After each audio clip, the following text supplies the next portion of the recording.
అందరికీ hi, welcome to my channel. ఇప్పటి వరకు కూడా ఎవరైనా సబ్స్క్రైబ్ చేసుకోపోయి ఉంటే కింద కనిపిస్తున్న సబ్స్క్రైబ్ బటన్ క్లిక్ చేయండి. అలానే బెల్ ఐకాన్ క్లిక్ చేసుకోండి. మనిషి ఎంతకన్నా దిగజారుడు అన్న ప్రతిసారి కూడా మనం రాంగ్ అని ప్రూవ్ చేస్తున్నాం. అక్కడెక్కడో అప్పుడప్పుడు వినేవాళ్ళం అనమాట. కన్న కొడుకే కన్న తల్లిదండ్రులని చంపేశాడు విన్నాం. ఇప్పుడు ఎక్కడో కాకుండా మన పక్క రాష్ట్రమైన తెలంగాణలో, ఇది హైదరాబాద్ రీసెంట్గా 2 days బ్యాక్ జరిగిన ఇష్యూ అనమాట. మ్యాక్సిమం అందరికీ ఇది అవేర్నెస్ రావడం కోసం ఈ వీడియో చేస్తున్నా. ఏ అమ్మాయినా అనుకుంటుందా తన 10th class చదివే కూతురు తనను చంపేస్తుందని? తన అంత ప్రేమగా పెంచిన తన కూతురు తనను చంపుతుందని ఎవరు అనుకోరు. కానీ ఇక్కడ అది రాంగ్ అని ప్రూవ్ అయిందనమాట. ఇది మన హైదరాబాద్ దగ్గరలో ఉన్న మల్కాజ్గిరి డిస్టిక్లో జరిగిన ఇష్యూ అనమాట. అక్కడ ఒక 10th class చదువుతున్న ఒక బాలిక ఇన్స్టాగ్రామ్ యూజ్ చేస్తూ ఇన్స్టాగ్రామ్లో ఒక అబ్బాయితో పరిచయం ఏర్పడింది. ఆ పరిచయాన్ని అమ్మాయి లవ్ అనుకుని ఒక ట్రాన్స్లో ఉంది అనమాట. ఆ అబ్బాయి డీటెయిల్స్కి వచ్చేసరికి ఆ అబ్బాయి ఒక 19 years old, పేరు వచ్చేసరికి శివ అని తెలిసింది. సో తను ఇన్స్టాగ్రామ్ నుంచి ఈ అమ్మాయికి మెసేజ్ చేయడం, ఈ అమ్మాయి కూడా ఇన్స్టాగ్రామ్ నుంచి ఇద్దరి మధ్యలో చాటింగ్ అవ్వడం, బయటను కలవడం, మాట్లాడడం ఇలా తరచుగా జరుగుతూ ఉండే. అయితే ఈ ఇష్యూ ఒక 9 months బ్యాక్ నుంచి జరుగుతూ ఉంది. ఇది వాళ్ళ పేరెంట్స్కి తెలిసి వాళ్ళ పేరెంట్స్ కూడా మందలించడం జరిగింది. అయినా సరే ఆ అమ్మాయి పట్టించుకోకుండా తరచుగా అదే పనిలో ఉండేదన్నమాట. లాస్ట్ 5 days బ్యాక్ ఆ అమ్మాయి అనేది ఇంట్లో నుంచి అప్స్కాండ్ అయిపోయింది ఆ అబ్బాయితో. సో వాళ్ళ మమ్మీ ఇదే డౌట్గా అనిపించేసి వాళ్ళ మమ్మీ దగ్గరలో ఉన్న పిఎస్, జీడిమెట్లో ఉన్న పిఎస్లో వాళ్ళ మమ్మీ మిస్సింగ్ కంప్లైంట్ అనేది రేజ్ చేశారు. అక్కడున్న పోలీసులు ఎవరైతే ఉన్నారో వాళ్ళు ఛార్జ్ తీసుకొని విత్ ఇన్ 2 days అమ్మాయిని వెతికి పట్టుకొని తిరిగి రిటర్న్ బ్యాక్ టు హోమ్ తీసుకొచ్చి అప్పచెప్పేశారు. అలా కౌన్సిలింగ్ ఇచ్చి కూడా పంపించేశారు.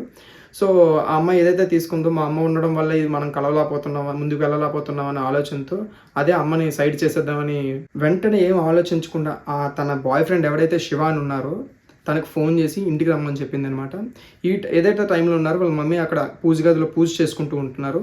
సో ఆ పూజ చేసుకున్న టైంలో ఏదైతే శివ ఎవరైతే ఉన్నారో తను బెడ్షీట్ పట్టుకొని వాళ్ళ మమ్మీకి వెనక నుంచి ఉరి బిగించడం జరిగింది. సో ఆవిడ అక్కడే స్పృహ కోల్పోయి పడిపోయారు. సో అది చూసి వీళ్ళు ఆవిడ చనిపోయింది అనుకొని చెప్పి ఆ శివ అనే అబ్బాయి ఇంట్లో నుంచి వెళ్ళిపోయాడు. వేరే ఆ అమ్మాయి అక్కడే ఉంది.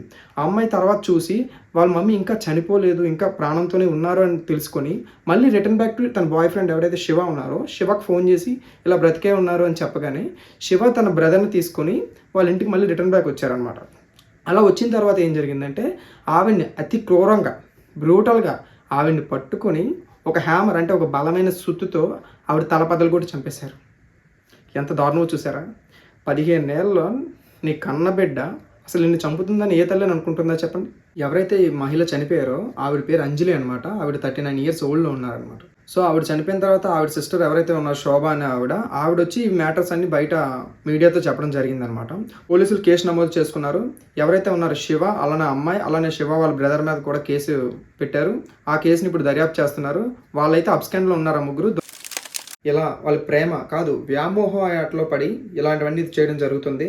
ఎలా జరిగినా సరే పక్కవాడి ప్రాణం తీయడం చాలా తప్పు. అది తన కూతురే తన ప్రాణం తీసిందంటే చూడండి అంత క్రూరంగా అయితే సిచ్యువేషన్లోకి మారిపోతున్నారు.